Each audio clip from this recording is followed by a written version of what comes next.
Hey, what's up you guys? It's your Kuya Ayan back with another Tower of Fantasy video. So for today, we're going to talk about Tsubasa and why you should have her on your team right now. Come on guys. Why not, right? Alright, so also she's coming and we're going to talk about her. So let's jump in right to the video. So for starters, Tsubasa is a DPS unit with an ice element. And she uses the weapon Ice Wind Arrow. Though she has a low shatter rate with just 4, she makes it out on her charge rate with 11.5 or 11.50. H Simulacrum alongside Coco and Zero that can make your weapon charge faster. If you are confused on what charge is, you can see it on your weapon icon. While you attack, you gather energy that charge up your weapon so you can use your discharge or your ult. Going on her normal attacks, Tsubasa has 4 attack animations: the Quick Draw, Charge Arrow, Arrow Rain, and Air Volley. While every characters can only dodge 3 times, Tsubasa is a bit different because of her skill Piercing Arrow, which she performs a backflip and fire 3 arrows.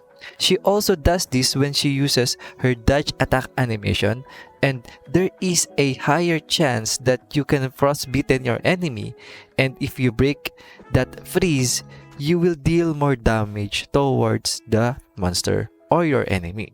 Her ult or discharge is a barrage of arrows that deals damage over time when you are inside the circle. It is a good combination when you break the monster's shield or if your enemy have been stunned or run out of dash on PvP.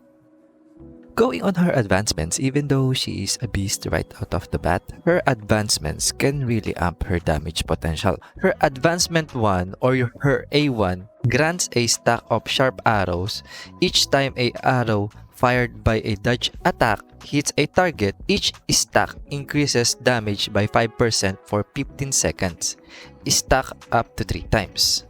Her A2 increases the weapon's base attack growth by 16%, so this is just a attack growth. A3, launching a dodge attack, fires 3 charge arrow. A4 increases the current weapon's base attack growth by 32%.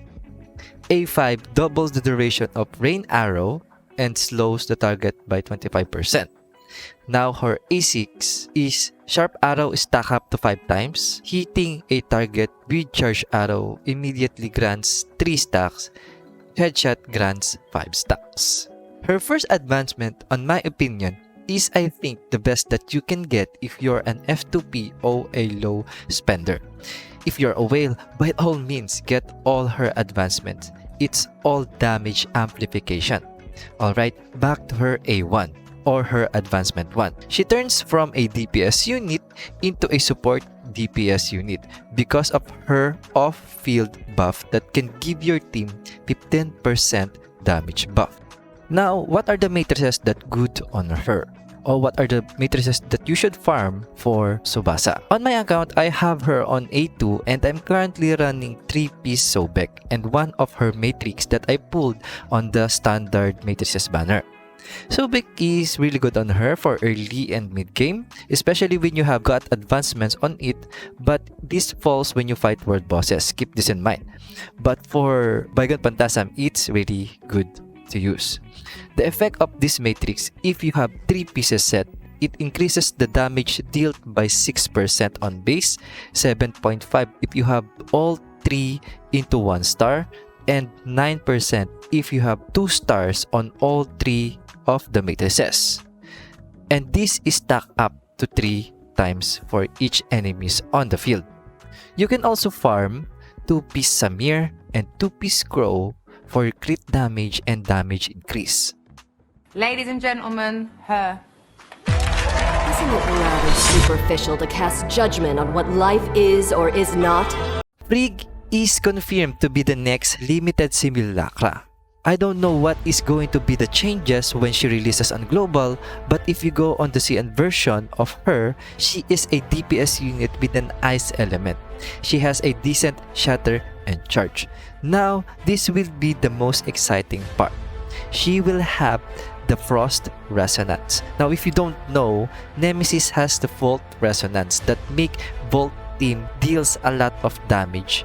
Imagine having Frigg that gives 15% frost attack with her resonance, and Tsubasa with her 15% attack buff. Also, adding to this buff is the weapon resonance effect. If you equip 2 DPS type weapons, you will activate the increased final damage by 10%, and if you're on a team, it's going to further increase by 40%. And add Meryl that shatters enemy shields on your team. And not even that, they're all Nice. Thank you so much for watching the video. If you like this kind of content, don't forget to like and subscribe to my channel. I know it's a bit different on what I normally do, but I will try to keep on improving my content. I hope this guide finds you well. Alright, see you on the next guide. Yo Kuya Ayan out.